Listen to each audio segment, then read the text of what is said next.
ومن سيئات أعمالنا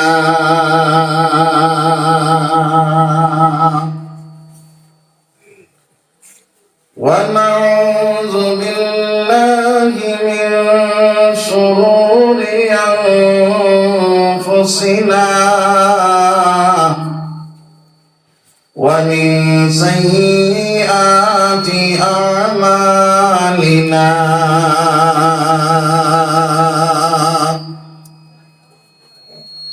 من يهده الله فلا مضل له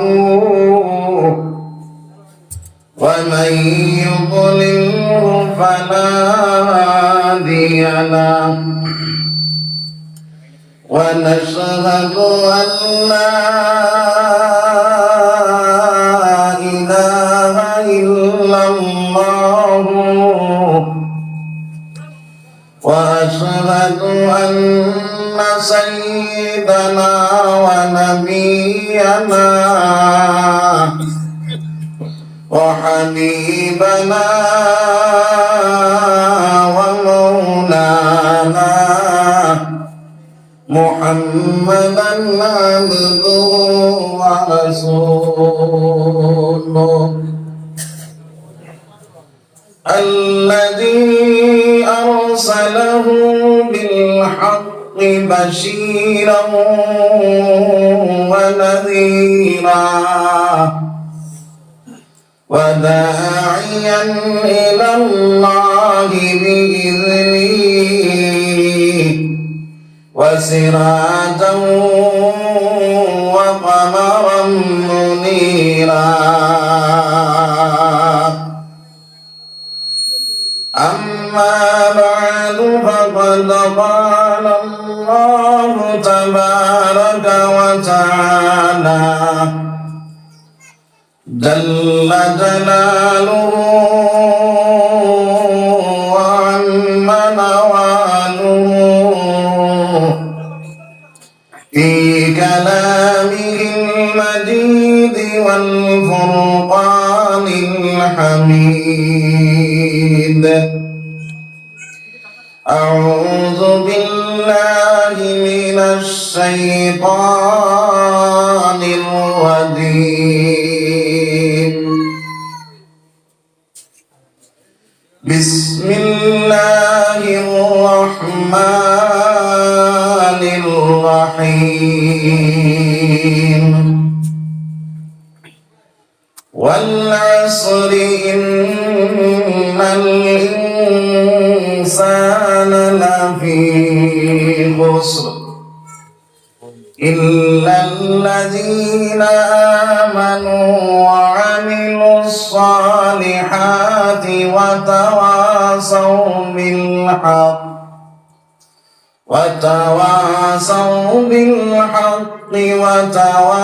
وتواصوا بالصبر وقال النبي صلى الله عليه وسلم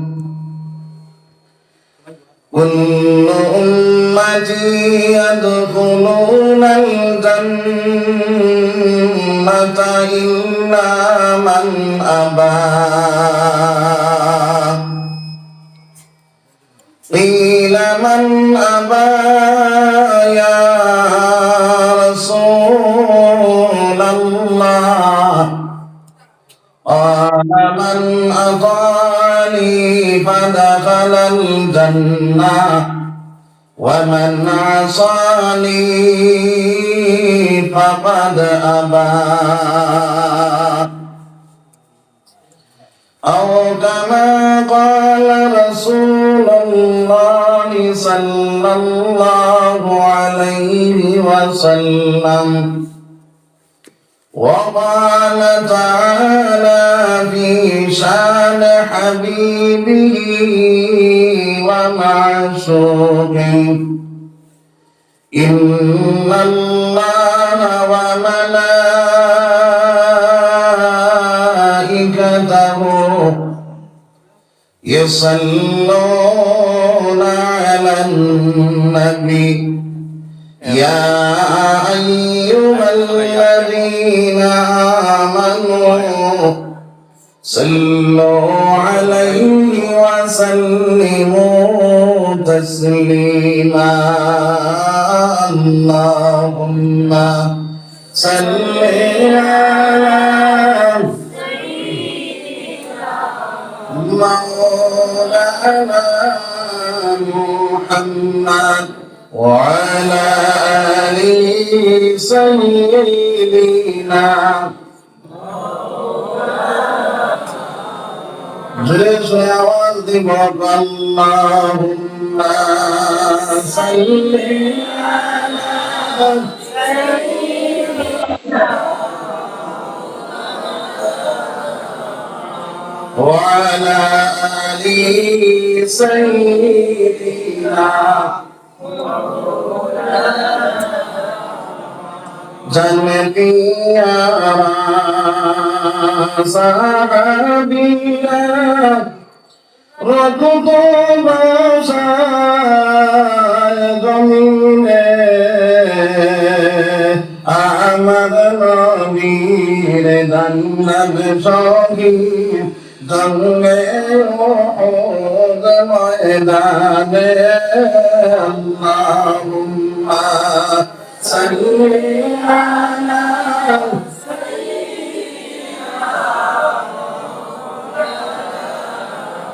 وعلى آل سيدنا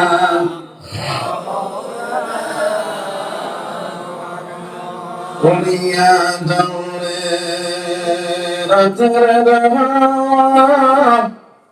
قل يا دور مدينة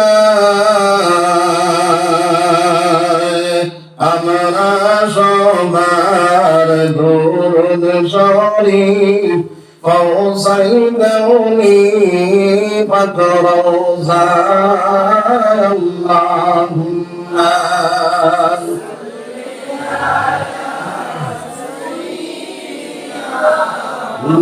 مولانا محمد وعلى آل سيدنا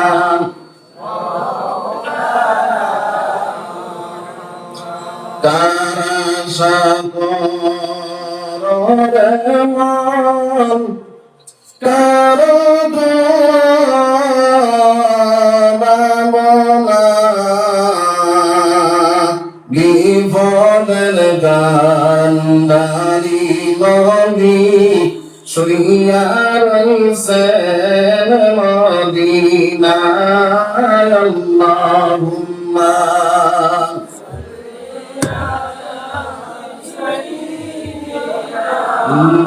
مولانا محمد وعلى آل سيدنا صدر أمار ورجمان أربينا زنطنا ডালা দলি রইতয়ামান উড়িয়া যাইতাম মদিনা আল্লাহুম্মা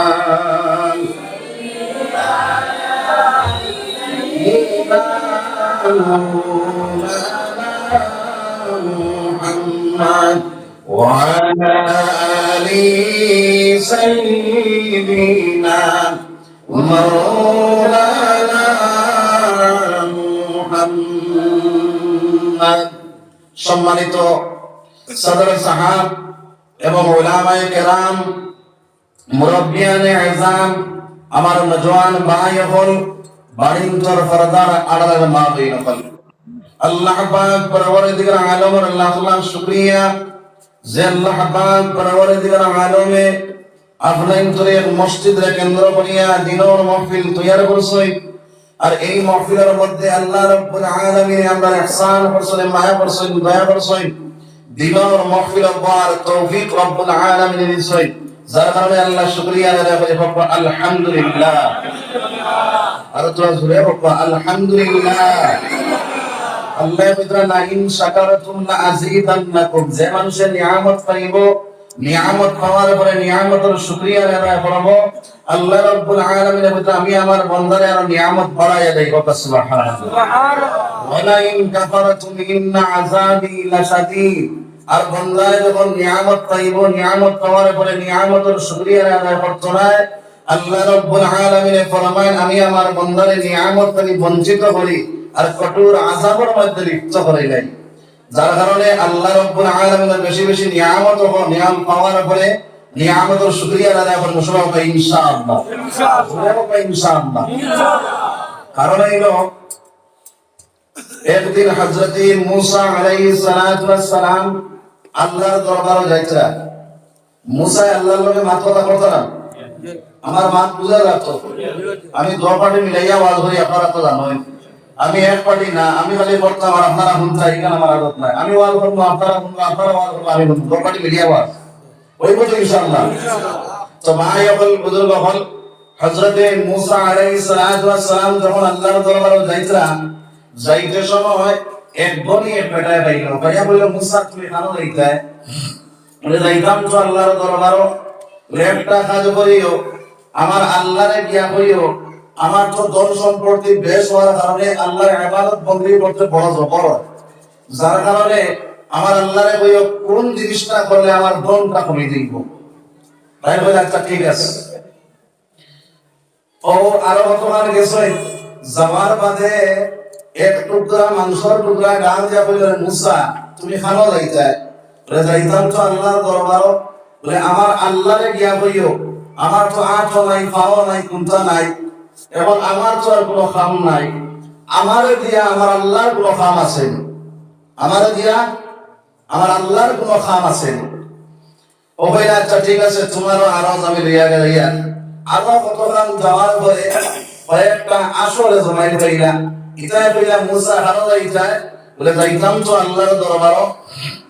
বলে আপনি যখন আল্লাহর দরবারে যাইতা, আমরা আল্লাহরে কইও আমরা তো আশিটায় মেঘ পানি নাই, যার কারণে সাঁতার কাটিতাম পারিও না, পানি আপনার খাইতে পাইয়ান না, যার কারণে আমরা আল্লাহরে জিজ্ঞাসা করেছি কোন দিন মেঘ দিবা।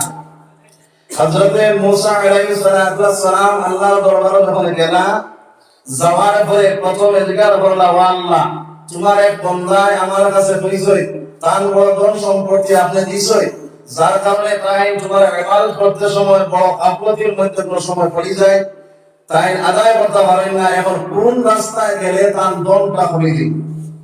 ও আল্লাহ রাব্বুল আলামিন কইলা মুসা আলাইহিস সালাতু ওয়াস সালামের জানাইয়া দিলা যে আমার বান্দারে গিয়া কইও তাই আমার নাশুকরি করি লইতা, যদি আমার নাশুকরি করি নাই তাহলে তার ধন কমে দিই। ও ইগান লইয়া এরবারে জিজ্ঞাসা করলাম বলে ও আল্লাহ মাংসর একটা টুকরায় আমার কাছে আরত জানাইছে তার তো কোনো খাম নাই, এবং আপনার কোনো খাম আছে নি তারে দিয়া? মুসা আলাইহিস সালাতু ওয়াস সালাম রে আল্লাহ রাব্বুল আলামিন বলে যাও এই টুকরা মাংসরে কইও আমার খাম হইল তারে দিয়ে আমি জাহান্নামের ছিদ্রে বাঁধব। ও আসো খবর কইলা বলে ও আল্লাহ আসে ফলে আমার কইলা আপনি মেঘ কোন দিন দিবেন? আল্লাহ রাব্বুল আলামিন বলেন মুসা যাও তারে জানাইয়া দিও এই কয়েক বছর মেঘ হইতো না। হযরতে মুসা আলাইহিস সালাতু ওয়াস সালাম আবার যখন ঘুরিয়ে আইলা, আবার পরে ও ধনী যে বেটা ও বেটা পাইলো, ভাইয়া পাইলো মুসা কিলা কোন জিনিসটা করলে আমার ধন কমবো? আমার আল্লাহ ফিয়া দিছে। বলে আল্লাহ কইছে আল্লাহর নাশুকরি করলে তোমার ধন কমে যাইব। এই বেটা কইলো আর জীবনে কোনদিন আল্লাহর নাশুকরি করতাম না। সুবহানাল্লাহ। ও দুই নম্বর মাংসের টুকরা কইলো আমার দিয়ে আল্লাহর কোনো কাম আছে নি? বলে তোমার দিয়ে আমার আল্লাহ কইছে জাহান্নামের ছিদ্রবে মারবা। তখন এই বেটা বলে আলহামদুলিল্লাহ আলহামদুলিল্লাহ, বড় শুকরিয়া আদায় করলো। এরপরে আসরের কাছে গেলাম, আসরে কইলা ও মুসা আমরা আল্লাহ কিতাবে কোন দিন মেঘ দিবা? তখন মুসা কইলা আমার আল্লাহ বছর কয়েক বছর মেঘ দিত না। আপনার আসিবের যে দুনিয়া আল্লাহ শুকরিয়া আদায় করলা। সুবহানাল্লাহ। যে সময় আল্লাহর শুকরিয়া আদায় করছেন লগে লগে আপনার মেঘ শুরু হয়ে গেছে বাবা সুবহানাল্লাহ। এর কারণে আমার ভাই হলো বুজুর্গ হন, আমরা নিয়ামত পাওয়ার পরে নিয়ামতের শুকরিয়া বেশি বেশি করে আদায় করব সবাই ইনশাআল্লাহ। একবার আল্লাহ দিকে বলেন সুবহানাল্লাহ ওয়ালহামদুলিল্লাহ, সুবহানাল্লাহ ওয়ালহামদুলিল্লাহ, সুবহানাল্লাহ ওয়ালহামদুলিল্লাহ ওয়ালা ইলাহা ইল্লাল্লাহ আল্লাহু আকবার। তো আমার ভাই বলে বুজুর্গ হল, ওয়াজের আগে আরো হইল আপনারা আমার তৈয়ারি গাড়ি না লইয়ারই গা লইয়ারই গাড়ি দেখে যাইতাম না দেখে আসছেন আমাদের বাসায়, যাইতাম না দেখে কেউ যাইতাম না ইনশাআল্লাহ, নিয়ত সহি আছে। তো ভাই বলে বুজুর্গ হল, এখন আপনারা আমার লাগে ওয়াদা করতে না চাই নবীজির ফরমাইতটা যার মধ্যে তিনটা সিফাত পাওয়া যাইব হে হইল মুনাফিক। এক নম্বরে হইল যে মানুষে ওয়াদা করিয়া ওয়াদার খিলাফ করব, দুই নম্বরে হইল যে মানুষে মাটিতে মিছা মাত মাতিব, তিন নম্বরে হইল যে মানুষে আমানতের মধ্যে খেয়ানত করব। ওই তিনটা সিফাত যার মধ্যে পাওয়া যাইব হে হইল মুনাফিক। এখন আপনারা আমার লগে ওয়াদা করতে তো ওয়াদা করি যদি উঠিয়া যায় তাহলে মুনাফিকের একটা আলামত আই করি নাই তো নাই আইব, যার কারণে বলতাম না ইনশাআল্লাহ। তো ভাই হল বুজুর্গ হল, আমি আপনার সামনে পাক কালাম শরীফ থেকে সূত্র সূরা তিলাওয়াত করছি, আর তার সাথে হাদিসে নববিয়াত থেকে এক টুকরা হাদিস তিলাওয়াত করছি। যে সূরা তিলাওয়াত করছি এই সূরা আমরা ছোট বড় সারা জানা আছে না নাই, সবার জানা আছে। তো ভাই হল বুজুর্গ হল, আল্লাহ এক এক সময় এক এক জিনিসের কসম খাইছেন। কোন জায়গার মধ্যে জয়তুনের কসম খাইছেন, কোন জায়গার মধ্যে তিলর কসম খাইছে, কোন জায়গার মধ্যে আপনার শহরের কসম খাইছে। ওয়াতিনি ওয়াজ-যাইতুন ওয়া তুরি সিনিনা ওয়া হাযাল বালাদিল আমিন। কোন জায়গার মধ্যে চন্দ্রের কসম খাইছে, কোন জায়গার মধ্যে সূর্যের কসম খাইছে। والشمس وضحاها والقمر إذا تلاها। আমি যে সূরা পড়েছি এই সূরার মধ্যে আল্লাহ রাব্বুল আলামিন সময়ের কসম খাইছেন। কিতার কসম খাইছেন? সময়ের কসম খাইছেন।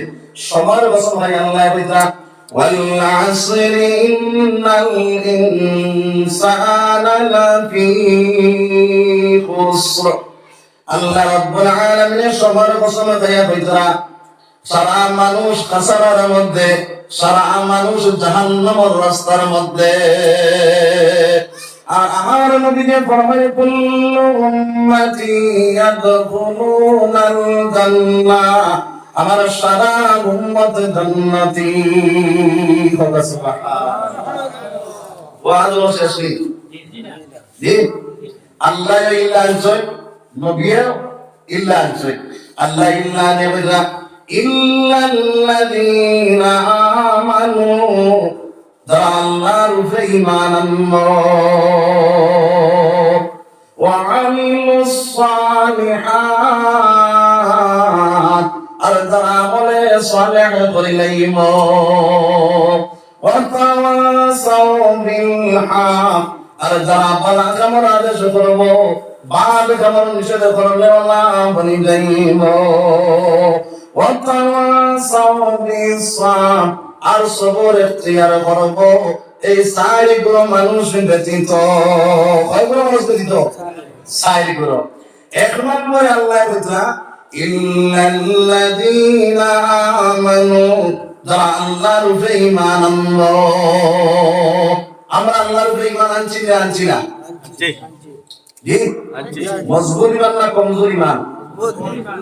আমি তো আর কমজোর ঈমান। আমরা ঈমানে আমাদের মসজিদ আনতে পারে না, আমরা ঈমানে গুস্তাকে বাঁচাইতে পারে না, আমরা ইমানে সুদ থেকে বাঁচাইতে পারেন না, আমরা ইমানে মিশা মাথার থেকে বাঁচাইতে পারেন না, আমরা ইমানে জিনার থেকে বাঁচাইতে পারেন না, আমরা ইমানে গান বাজনার থেকে বাঁচাইতে পারেন না। এখন কোথায় কমজোরি না মজবুত ইমান? কমজোরি ইমান। ইমান যখন মজবুত বানাইলাও, ইমান টাইট বানাইলাও, ইমান যখন মজবুত হয়ে যাইব, ইমান যখন টাইট হয়ে যাইব, দুনিয়ার জমিনের মধ্যে কামিয়াব, আখিরাতের জমিনে কামিয়াব হয়ে যাইব মুসলমান। আজ দুনিয়ার জমিনের মধ্যে ভাই হল বুজুর্গ হল আমরা ইমানের বডি, ইমানের পাওয়ার হলিস, যার কারণে আজ দুনিয়ার জমিনের মধ্যে আমরা মাথা তুলিয়া আড়িতে পারি না। আজ দুনিয়ার জমিন বেইজ্জত বেহুরমত বনিয়া মুসলমান, লাঞ্ছিত বঞ্চিত অবস্থ মুসলমান। এরপরেও আমার ভাই হল বুজুর্গ হল এই দুনিয়ার জমিনের মধ্যে ইমানটা মজবুত বানাও, ইমান টাইট বানাও, এই দুনিয়ার জমিনও আল্লাহ রাব্বুল আলামিন তোমার সম্মানী বানাই দিবা। সুবহানাল্লাহ। ইমানের পাওয়ার ভারতবর্ষের বুকুরুতে এক বেটিয়ে দেখাইছে না দেখাইছে না? দেখাইছে না দেখাইছে না? খেয়াল করো মুসলমান, এটার থেকে আমরা বেটিং যা তখন ইব্রত হাসিল করার দরকার। আজ আমরা দুনিয়ার জমিনের মধ্যে বেটিংতে চাই আর বুরকা শাড়িতাম, আমরা চাই আর হিজাব শাড়িতাম, কিন্তু দেখো কোয়া আজ দুনিয়ার জমিনের মধ্যে ইলা মুমিন আল্লাহ তৈরি করিয়া রাখছে, আল্লাহর বন্দির ইলা ইমানিয়তের জজবা দিছে, যে জায়গার মধ্যে সব ইমানগুলোর মোকাবিলার মধ্যে আল্লাহু আকবার বলে উঠাইছে। সুবহানাল্লাহ। আমার ভাই হল বুজুর্গ হল এই বেটি সোশ্যাল মিডিয়া খবর লইয়া দেখা যায় আল্লাহর বন্দি তাজুল গুজার। সুবহানাল্লাহ। আর কারণে আজ দুনিয়ার জমিনের মধ্যে সবার ঈমান যদি পাকাপোক্ত ঈমান হয়ে যায়, ঈমান যদি মজবুত হয়ে যায়, ঈমান যদি টাইট হয়ে যায়, দুনিয়ার জমিনের মধ্যে আল্লাহ সম্মানী বানাই দিব। এই আল্লাহর মধ্যে যখন ঈমানি জজবানি আল্লাহু আকবারের আওয়াজ উঠাইছে, লগে লগে আল্লাহ রাব্বুল আলামিন তাই সম্মান কেটে করছে, বাড়াইয়া দিয়েছে। সুবহানাল্লাহ। আল্লাহ ফরমান তুইজ্জু মান তাশা ওয়া তুযিল্লু মান তাশা বিয়াদিকাল খায়র। इज्जत देने वाला रे मालिक मौला, बेइज्जत करने वाला रे मालिक मौला। আল্লাহর বন্দি ইমানি জজমানিয়ত বানাতে পারিছে, আমার মৌলা সমস্ত পৃথিবীর মধ্যে আল্লাহর বন্দির সম্মান বাড়ায় দিয়েছে। সুবহানাল্লাহ। ও মুসলমান, ইমানটা মজবুত বানাও, ইমানটা বানাইলাও দুনিয়ার জমিনে তুমি সম্মানী, আখিরাতের জমিনে তুমি সম্মানী বানিয়ে যাইবা। সুমাইয়া রাদিয়াল্লাহু তাআলা আনহার বর্ণনা সাইলে বুঝা যায়, বাইরে সুমাইয়া রাদিয়াল্লাহু তাআলা আনহা যখন কলিমার দাওয়াত পৌঁছিল লগে লগে পড়ে গেলেন লা ইলাহা ইল্লাল্লাহু মুহাম্মাদুর রাসূলুল্লাহ। ওই সুমাইয়া রাদিয়াল্লাহু তাআলা আনহা বাইরে যখন ইমানের মধ্যে ঢুকে গেল, কলিমা পড়িয়া মুসলমান মরে গেল, ওই সময় আমার আমার বুজুর্গ হল মক্কার জমিনের মধ্যে ঘরে ঘরে গিয়ে ইসলামের দাওয়াত দেওয়া শুরু করে দিলেন। সুবহানাল্লাহ। আবু জাহলের কাছে খবর গেল, ও আবু জাহল, যেভাবে মক্কার জমিনের মধ্যে ইসলামের দাওয়াত শুরু হয়েছে, এইবারে মক্কার জমিন ইসলাম ফাইলে যাইব, মক্কার জমিনের মধ্যে এক ধরনের হৃদয় বাড়ায় না। আপনার এই সময় আবু জাহলে তার চারা সম্পর্ক করে জানাইয়া দিলেন, একটা গানে ভরো, দুইজন মানুষ আমার বাড়ির মধ্যে যাও, একজনে কমলা নিয়ে আসো, একজনে বল্লম নিয়ে আসো।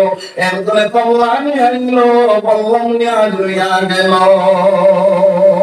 আবু জাহলের কমলার মধ্যে বাড়ি মারলো, ওই জায়গার মধ্যে বেঈমান শাসা জমা হইলা।